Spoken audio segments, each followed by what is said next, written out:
వందనమో వందనమమ్మ మాయమ్మో ఐలమ్మ సెమట సుక్కల వందనమమ్మ సేను సెలకల వందనమమ్మ కూలి రైతుల వందనమమ్మ బక్క పేదల వందనమమ్మ బక్క పేదల వందనమమ్మ తెలంగాణ బిడ్డల వందనమే మాయమ్మో ఐలమ్మ తెలంగాణ బిడ్డల వందనమే మాయమ్మో ఐలమ్మ దొర ఏందిరో వాని పీకుడేందిరో అనేటటువంటి పదానికి ప్రత్యక్షమైనటువంటి నిదర్శనం చాకలి ఐలమ్మ అని మనం చెప్పుకోవచ్చు. ఈ తెలంగాణ సాయుధ రైతాంగ పోరాటానికి ఊపిరులూతున్నటువంటి మహావీర మహిళ చాకలి ఐలమ్మ అని కూడా మనం చెప్పుకోవచ్చు. కానీ ప్రభుత్వాలు, గత ప్రభుత్వాలు కావచ్చు, ఇప్పుడున్నటువంటి ప్రభుత్వాలు కావచ్చు, చాకలి ఐలమ్మ యొక్క చరిత్రను పూర్తిగా విస్మరిస్తూ ఉన్నారు. ప్రజలకు చాకలి ఐలమ్మ యొక్క చరిత్ర గురించి, ఆమె యొక్క ఔన్నత్యం గురించి ప్రజలకు చెప్పడంలో పూర్తిగా విఫలమైనటువంటి పరిస్థితి. ఆమె విగ్రహం ఎక్కడైనా పెడితే, ఆమె ఫోటో ఎక్కడైనా కనబడితే ఈమె ఎవరు అన్నటువంటి వాస్తవం ఆమె సామాజిక వర్గానికి సంబంధించినటువంటి వ్యక్తులకు మాత్రమే పరిమితమై ఉండడం అనేది నిజంగా చాలా దురదృష్టకరమైనటువంటి విషయంగా మనం భావించవచ్చు. ఎందుకంటే ఈ తెలంగాణ ప్రాంతములోపట, ఈ తెలంగాణ ప్రత్యేక రాష్ట్ర సాధన కోసము, ఈ తెలంగాణలో ఉప్పొంగినటువంటి ఉద్యమాలను ముందుకు తీసుకువెళ్ళి వారి యొక్క శూరత్వాన్ని, వీరత్వాన్ని తెలంగాణ వారసత్వానికి అందించినటువంటి మహనీయులు ఎంతోమంది చరిత్ర ఈరోజు ఎవరికి కూడా కనబడకుండా మట్టి లోపట గలిసిపోతున్నది. కాబట్టి ప్రజలారా, తెలంగాణ ప్రజలారా, తెలంగాణ భవిష్యత్ తరాల వారికి మన యొక్క చరిత్రను, మన యొక్క పోరాట చరిత్రను, మన యొక్క వీరత్వాన్ని, మన యొక్క ఉద్యమ నేపథ్యాన్ని ప్రతి ఒక్కరికి కూడా చెప్పవలసినటువంటి బాధ్యత మన మీద ఉన్నది. కాబట్టి అదే సందర్భంలో ఈరోజు చాకలి ఐలమ్మ చరిత్ర గురించి క్లుప్తంగా నేను చెప్పే ప్రయత్నం చేస్తాను. అసలు చాకలి ఐలమ్మ ఎవరు ఏంటన్నటువంటి విషయం మనం గూగుల్లో సెర్చ్ చేస్తే దొరుకుతుంది. కానీ చాకలి ఐలమ్మ పోరాటము చిట్టెలక పోరాటం అనే ఒక దుర్మార్గుడు, ఒక దుష్టుడు ఒక మాట మాట్లాడిన వాడు, చరిత్ర తెలవనటువంటి వాడు, చరిత్రలో ఎటువంటి ఉద్యమాల్లో పాల్గొననటువంటి వాడు, దొరభూస్వాముల వ్యవస్థను పెంచి పోషించేటటువంటి వాడు, దాన్ని సపోర్ట్ చేసేటటువంటి వాడు, వాళ్ళ యొక్క మోచేతి నీళ్లు తాగేటటువంటి కొంతమంది వ్యక్తులు చాకలి ఐలమ్మ పోరాటాన్ని ఒక చిట్టెలక పోరాటంగా అభివర్ణించే ప్రయత్నం చేశారు. అది తెలంగాణ గడ్డ మీద పుట్టినోడు కాబట్టి వాళ్లకు వ్యతిరేకంగా తెలంగాణ చాకలి ఐలమ్మ పోరాటము ఎంత గొప్పది అనేటటువంటి విషయాన్ని ఈరోజు మనం తెలుసుకుంటే, పాలకుర్తి లోపట ఆవిడ మనకు సబ్బండ వర్ణం నుంచి వచ్చినటువంటి వర్గము కాబట్టి చాకలి కులవృత్తి ఏదైతే ఉందో ఆ బట్టలను ఉతకడమే వారి యొక్క కులవృత్తిగా పెట్టుకున్నారు. కానీ వ్యవసాయం చేయాలని చెప్పి కూడా చాకలి ఐలమ్మ అనుకుంది. కాబట్టి ఆ పాలకుర్తి గ్రామంలోనే పక్కపొంటి మల్లంపల్లి కొండారావు అని ఒక దొర,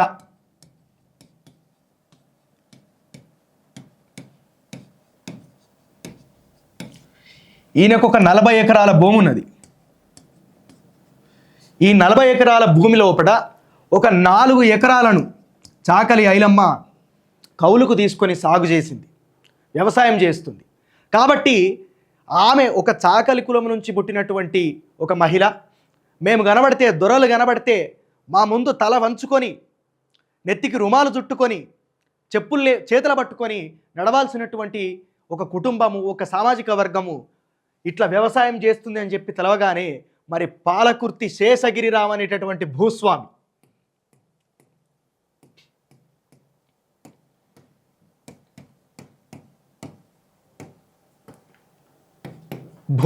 ఈయనకు ఒక 40 ఎకరాలు ఉన్నది. 40 ఎకరాల భూమి ఉన్నది.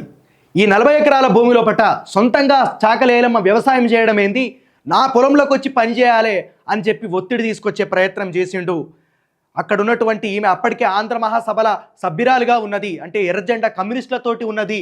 కాబట్టి వాళ్ళ సపోర్ట్ ఉన్నది. భీమిరెడ్డి, నరసింహారెడ్డి లాంటి వ్యక్తుల యొక్క ఆ పోరాటం తత్వాన్ని పూర్తిగా జీర్ణం చేసుకుని ఉన్నది. కాబట్టి అక్కడి నుంచి మొత్తం కూడా ఒత్తిడి తెచ్చే ప్రయత్నం చేసిండు ఈ శేషగిరిరావు అనేటటువంటి దొర. ఎక్కడో కూలి పని చేసుకునేటోళ్ళు కూలి పని చేసుకోవాలి, మా ముంగట తల వంచుకునేటోళ్ళు బానిస లెక్క ఉండేటోళ్ళు బానిస లెక్కనే ఉండాలి, కానీ ఇట్లా సొంతంగా వ్యవసాయం చేసుకునేది ఏందని చెప్పినటువంటి ఉద్దేశంతో వీడు ఎట్లా కూడా చాకలి ఐలమ్మను ఎట్టి పరిస్థితుల్లో కూడా సాగు చేయనియద్దు, వ్యవసాయం చేయనియద్దు అని చెప్పి అడ్డుకునే ప్రయత్నం చేసిండు. కానీ చాకలి ఐలమ్మ ఎదిరించి ఎట్టి పరిస్థితుల్లో కూడా వానికి అవకాశం ఇవ్వకుండా ఆమె తన యొక్క పోరాట స్ఫూర్తితోటి నువ్వేంది నన్ను ఆపేదన్నటువంటి ఉద్దేశంతో ఆమె తన యొక్క 4 ఎకరాలను కూడా సాగు చేసుకుంది, వడ్లు పండించుకున్నది. వడ్లు మండించుకుంటే వీడు అన్ని రకాలుగా ప్రయత్నం చేసిండు శేషగిరిరావు, కండ్లు మండించుకొని, కానీ ఎట్టి పరిస్థితుల్లో కూడా ఆమె అవకాశం ఇవ్వకపోయేసరికి ఆమెకు లొంగలేదు, వీనితోటి కాలేదు. ఇక చాకలి ఐలమ్మను ఎదుర్కొన్నాడు ఎట్లా? సబ్బండ వర్ణాల నుంచి మన దగ్గర తలదించుకునే వ్యక్తుల దగ్గర నుంచి మనకు వ్యతిరేకత వస్తే ఎట్లా, వాళ్ళు మన మీద తిరుగుబాటు చేస్తే ఎట్లా అన్నటువంటి ఒక ఆలోచనతోటి ఏం చేసిందంటే అన్ని రకాలుగా ప్రయత్నించిన తర్వాత ఇతనికి కనబడ్డటువంటి ఒకే ఒక్క ఆశ విసునుగురు రామచంద్రారెడ్డి.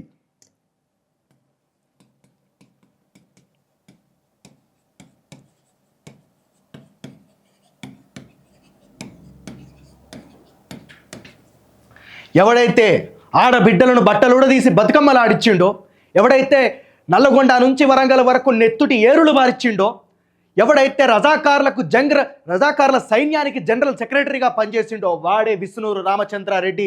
ఈరోజు కూడా మనం విష్ణూరుకి వెళితే అక్కడ ఆ కోట మనకు చరిత్ర చెప్తుంది. అట్లాంటి క్రూరమైనటువంటి వ్యక్తి రామచంద్రారెడ్డి. వీనికి పోయి ఫిర్యాదు అండి ఎవరు అంటే శేషగిరిరావు.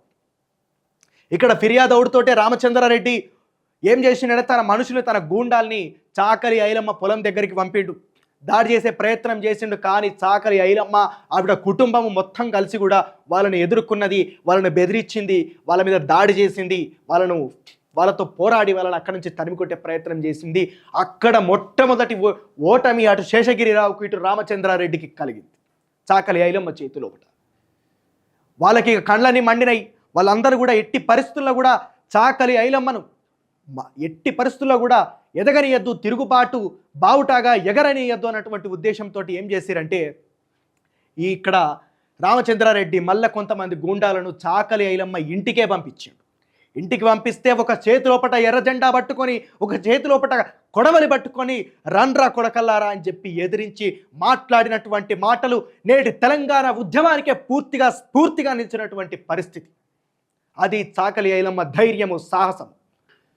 బానిసత్వానికి లొంగకుండా విష్ణూరు 40,000 ఎకరాల ఆసామి భూస్వామి అయినటువంటి ఈ రామచంద్రారెడ్డిని ఎదిరించడంలో చాలా గొప్ప పాత్ర పోషించినటువంటి, వాడినే ఓటమి పాలు చేసినటువంటి గొప్ప వీర నారి, వీర మహిళ, తెలంగాణ తల్లి చాకలి ఐలమ్మగా మనం చెప్పుకోవచ్చు. విష్ణూరు రామచంద్రారెడ్డికి ఆ ఓటమితోటి కూడా ఇంకా కండ్లు మండిన, ఇంకా కోపం వచ్చింది. ఎట్లా ఏం చేయాలని చెప్పని అనుకొని చాకలి ఐలమ్మను పోలీస్ స్టేషన్కు తీసుకుపోయి తీవ్రంగా గాయాల పాలు చేసిండు, పోలీసుల చేత కొట్టించి అత్యంత దారుణంగా దాడి చేసిండు. వాళ్ళ కొడుకుల మీద దొమ్మి కేసులు పెట్టించిండు. వాళ్ళకి సపోర్ట్ చేసినటువంటి భీమిరెడ్డి, నరసింహారెడ్డి వాళ్ళ మీద కూడా కేసులు పెట్టించిండు. వీళ్ళందరూ కూడా కమ్యూనిస్ట్ పార్టీ.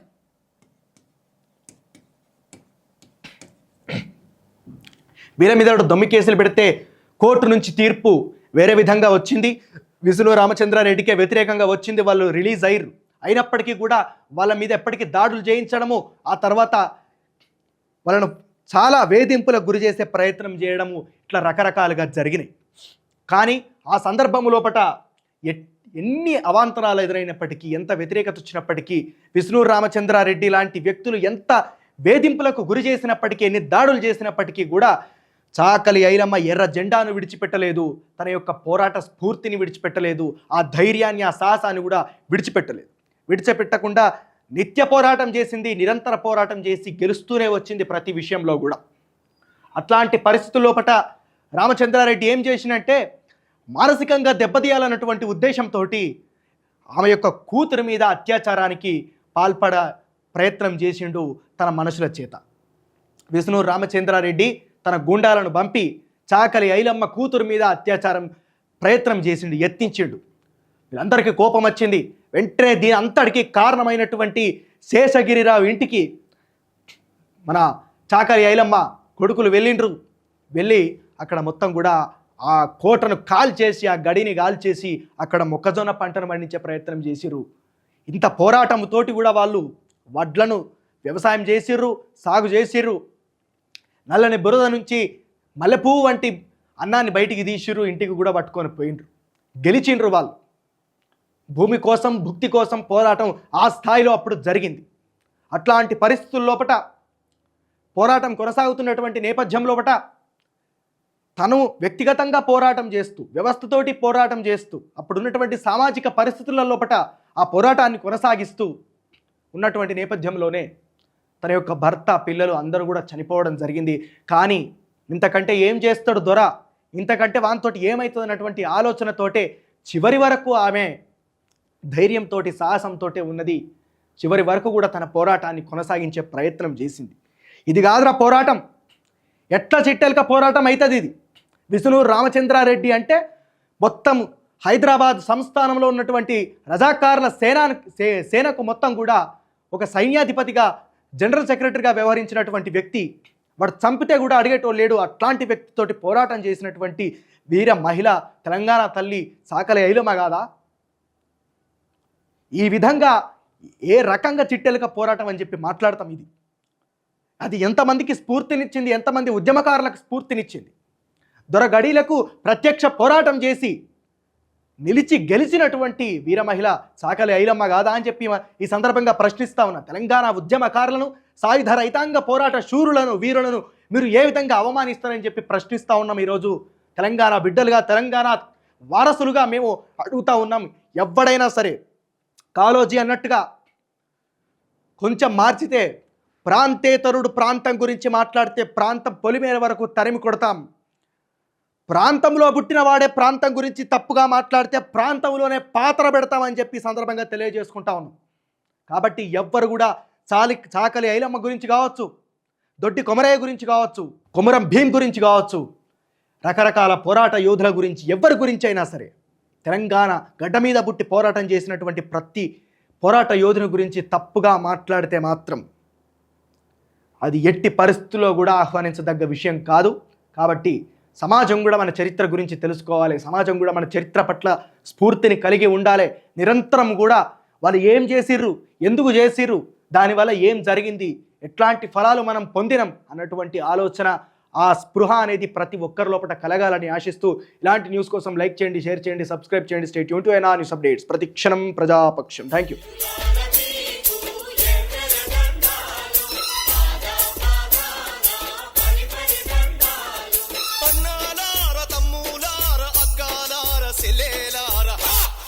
శురులార మీకు